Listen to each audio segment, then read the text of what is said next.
अज्ञानाद्यन्धकारप्रशमनपटुताख्यापनाय त्रिलोक्याम् अग्नित्वं वर्णितं ते कविभिरपि सदा वस्तुतः कृष्ण एव प्रादुर्भूतो भवानित्यनुभवनिगमाद्युक्तमानैर्वेत्य त्वां श्री श्रीवल्लभे मे निखिलबुद्धजना गोकुलेशं भजन्ते। न मंत्रे न तंत्रे न च ज्ञानसिद्धौ न वैकुंठबुद्धेस्तु वैकुंठलोके गतिर्विठ्ठलेशे रतिर्विठ्ठलेशे मतिर्विठ्ठलेशे सदा वै ममास्तु। नमामि नित्यं श्रीरमणादिनाथान् जपामि नित्यं श्रीरमणादिनाथान् भजामि नित्यं श्रीरमणादिनाथान् स्मरामि नित्यं श्रीरमणादिनाथान्। श्रीरमणप्रियपौत्राय आचार्यकुलदीपकाय गीतसंगीतसागराय श्रीद्वारकेशाय नमो नमः। श्रीमद् भगवद्गीता 12 अध्याय भक्ति योगना रसपान करवा उपस्थित चिरंजीव रमणेश कुमार जी, उपस्थित जनाना, भक्तिधामना ट्रस्टीगणों, निष्ठावान कार्यकरो एवं सर्वे परम भाग्यवान वैष्णवजनों,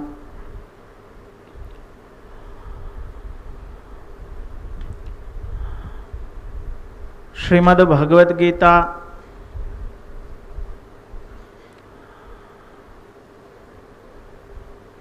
एक एवो ग्रंथ है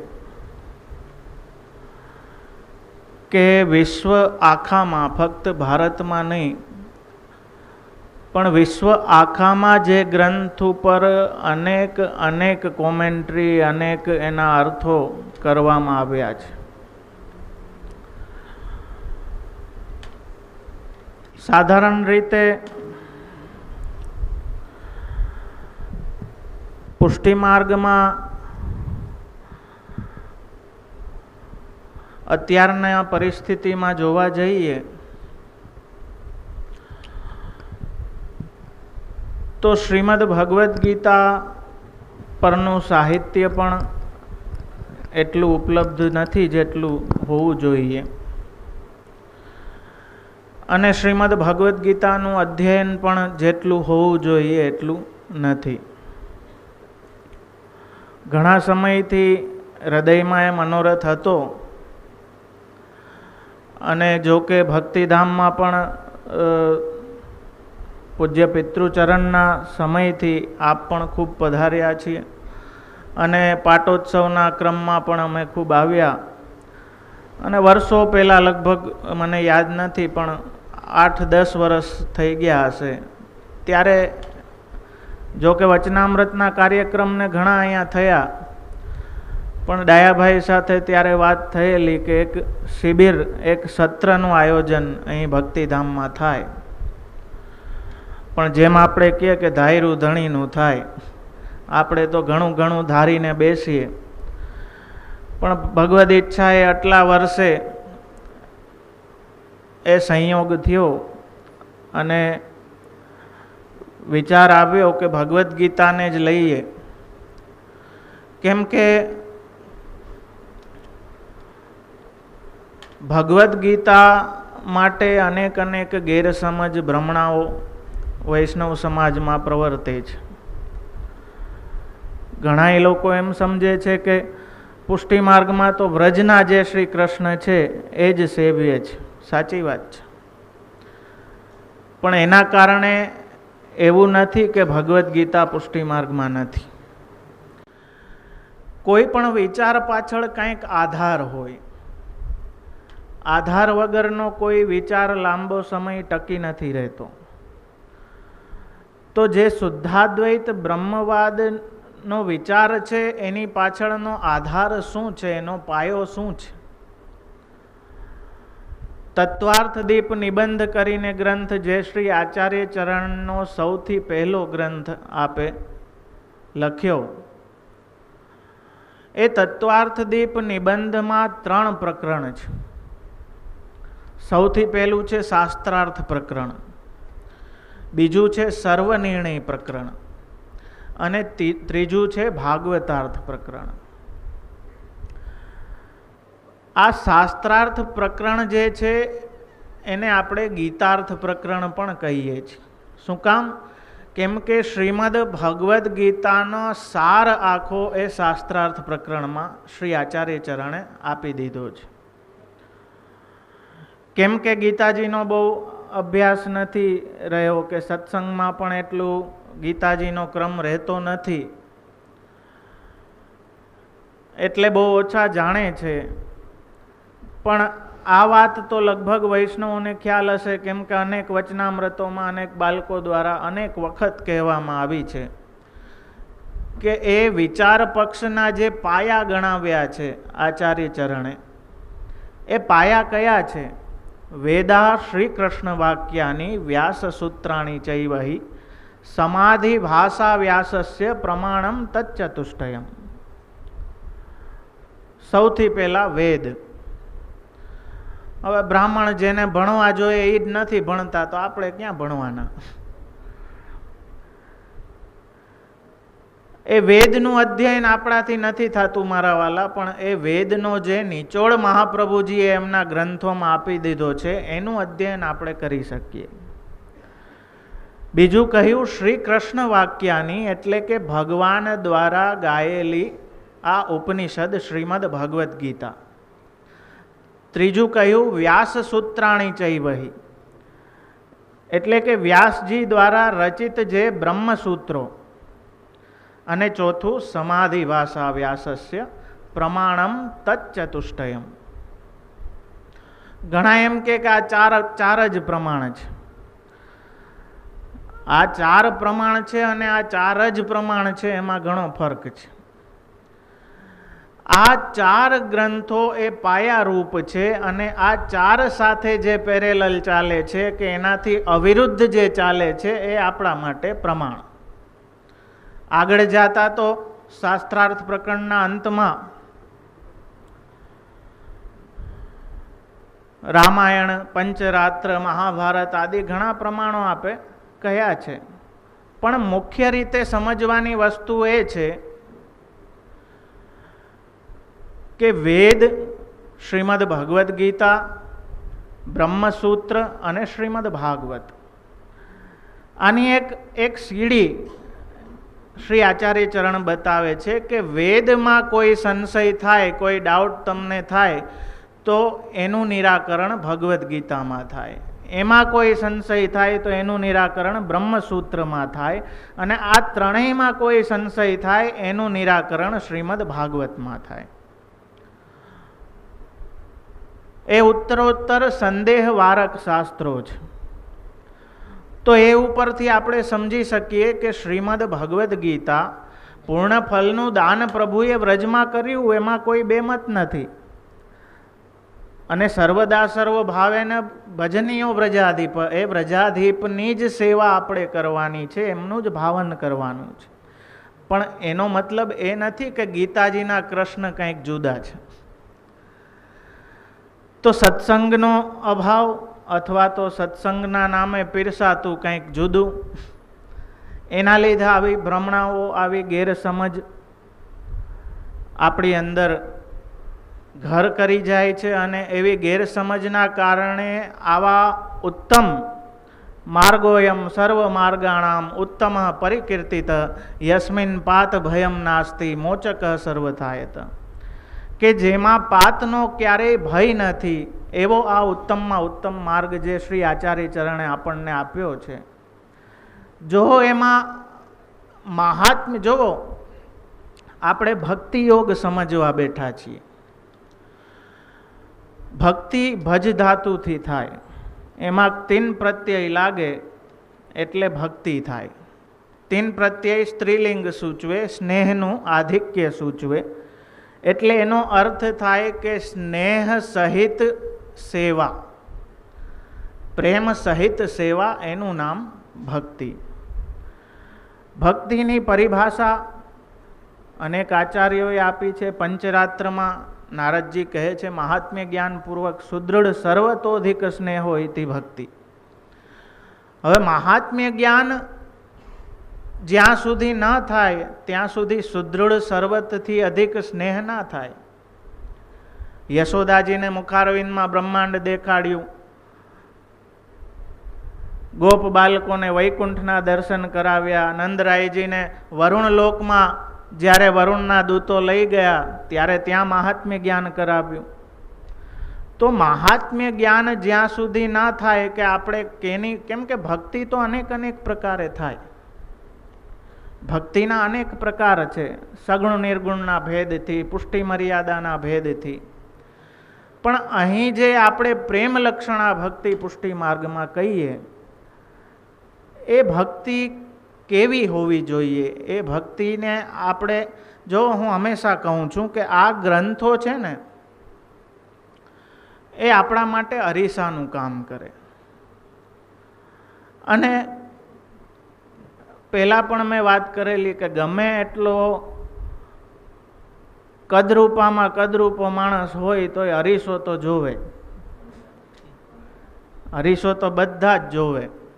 આપણે જેવા છીએ કે આપણે જોતા નથી. આ અરીસો છે મારા વાલા, કે એ અરીસો જોઈને સતત આપણી સ્થિતિ, આ માજી અહીંયા જગ્યા છે, બેસી જાઓ, આપણી સ્થિતિ આપણને ખ્યાલ આવે કે આપણે આપણી જાતને વૈષ્ણવ કહીએ છીએ કે આપણે ભક્ત કહીએ છીએ, તો હજી આપણે કેટલા પાણીમાં છીએ. ખરેખર ભક્તનું સ્વરૂપ શું છે? ખરેખર વૈષ્ણવતા કેને કહેવાય? જેમ રણછોડલાલજી મહારાજ શ્રી કોઈ બ્રહ્મ સંબંધ લેવા આવતું તો આપ ના પાડતા કે તારાથી નહીં થાય. બાજુના સેવકે વિનંતી કરી કે આપ ના કેમ પાડો છો? તો આપ હંમેશા આજ્ઞા કરતા કે વૈષ્ણવતા તો અતિ વિકટ છે. વૈષ્ણવતા પ્રાપ્ત કરવી અતિ વિકટ છે. જેવા તેવાનું હરિનો માર્ગ છે, સુરાનો. અહીં કાયરનું નહીં કામ. નબળા વ્યક્તિ માટે આ માર્ગ નથી. તો એ વાત આ ભક્તિ યોગ દ્વારા શ્રીમદ ભગવદ્ ગીતા ઉપર જેમ મેં કહ્યું કે શાસ્ત્રાર્થ પ્રકરણ એ ગીતાર્થ પ્રકરણ પણ છે. કેમ કે ગીતાજીનો આખો શ્લોક ટુ શ્લોક કદાચ તમને ખબર નહીં પડે, તમને એમ થશે કે આમાં શાસ્ત્રાર્થ પ્રકરણમાં તો જુદું જુદું છે ને આમાં એવી રીતે નથી. પણ એનો આખો સાર, ગીતાજીનો આખો નિચોડ એ શાસ્ત્રાર્થ પ્રકરણ. એ ઉપરાંત ગીતાજી ઉપર આપણા પુષ્ટિમાર્ગીય આચાર્યોમાં શ્રી વલ્લભજી દ્વારા પણ વિવેચન ટીકા કરવામાં આવી છે, જે અપ્રગટ છે, પ્રાપ્ય નથી.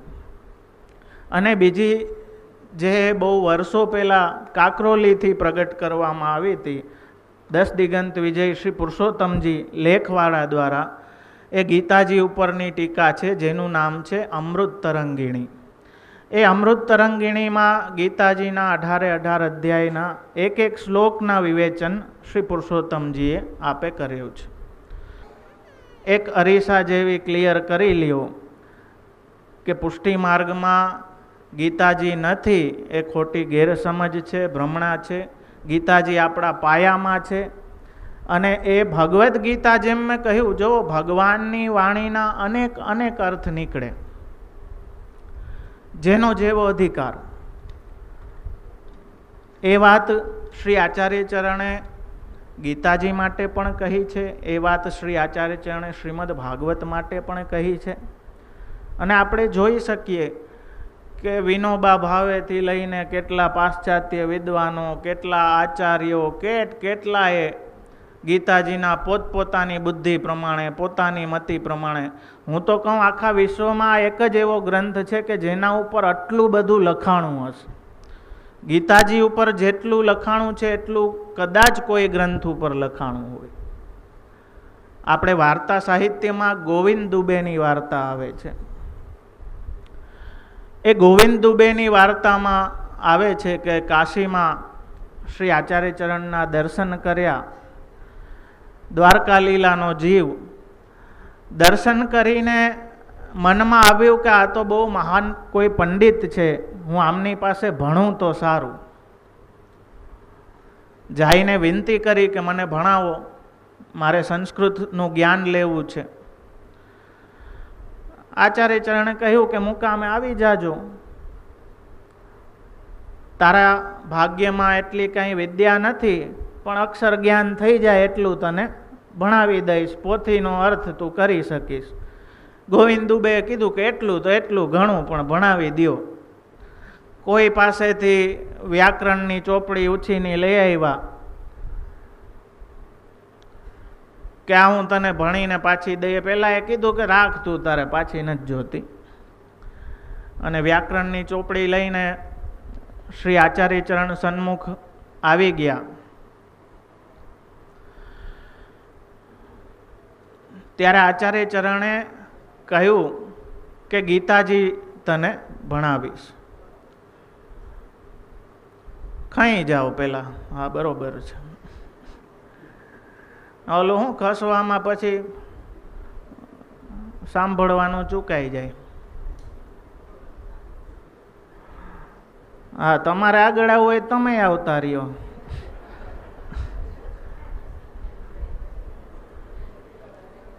ઓલા અમુક લેટ કમર્સ હોય ને બિચારા, વરસાદ છે એટલે કાંઈ કહેવાય નહીં.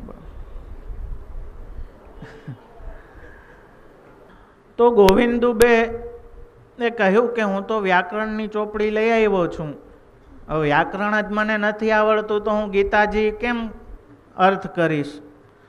મારી પાસે તો ગીતાજીની ચોપડી એ નથી. આચાર્ય ચરણે આપે પુસ્તક આપી કે આલે અને કહ્યું કે શ્લોક ઉચ્ચારણ કર.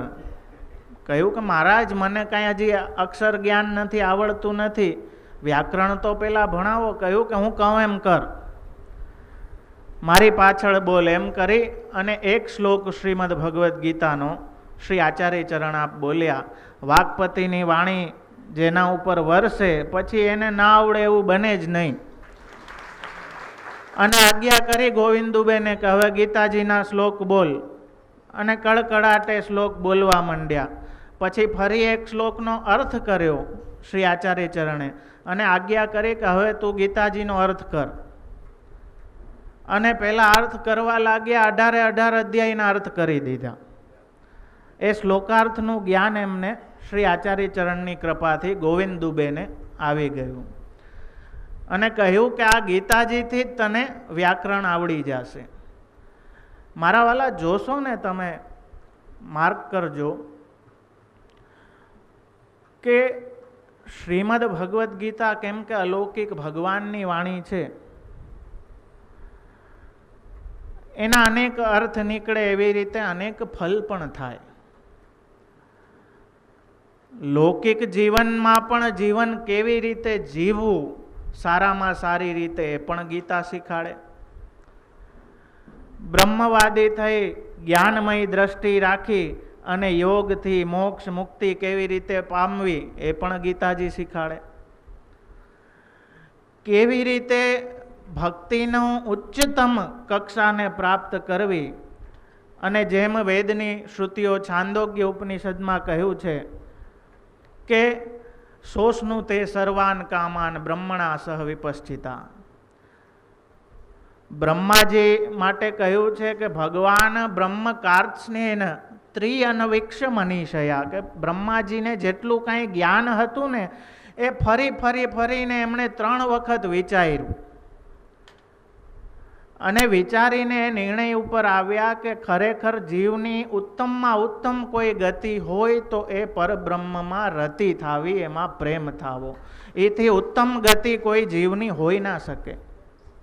અને એ ગતિ પ્રાપ્ત થયા પછી શું થાય? ઉપનિષદ કહે છે કે શોષનું તે સર્વાન કામાન, બધા જ ભોગો, અલૌકિક ભોગોનો ભોગ એ ભગવાન સાથે રહીને ભોગવે. જેને સેવા ફલમાં આચાર્ય ચરણ અલૌકિક ભોગથી બતાવે છે. અને એનો કાંઈક અંશ મહાપ્રભુજી ગુસાઈજીની કૃપાથી મારા વાલા જેને ઘરે સેવા બિરાજે છે ને એ આ દેહથી આ જીવનમાં ભોગવે છે. તો એ વાત ખાસ પહેલાં તો સમજવી. કે શ્રીમદ ભગવદ્ ગીતા પુષ્ટિ માર્ગમાં છે. પુષ્ટિ માર્ગના છે જ નહીં, પણ પુષ્ટિ માર્ગના જે આપણું બિલ્ડિંગ છે એનો પાયો છે. એટલે એનું અધ્યયન ખાસ આપણે કરવું જોઈએ. એ આધિભૌતિક, આધ્યાત્મિક અને આધિદૈવિક ત્રણેય પ્રકારના ફલ આપનારું આ ભગવાનનું ગાયેલું ઉપનિષદ છે. શ્રી વલ્લભાધીશ કી. સત્સંગો સર્વથા કાર્ય.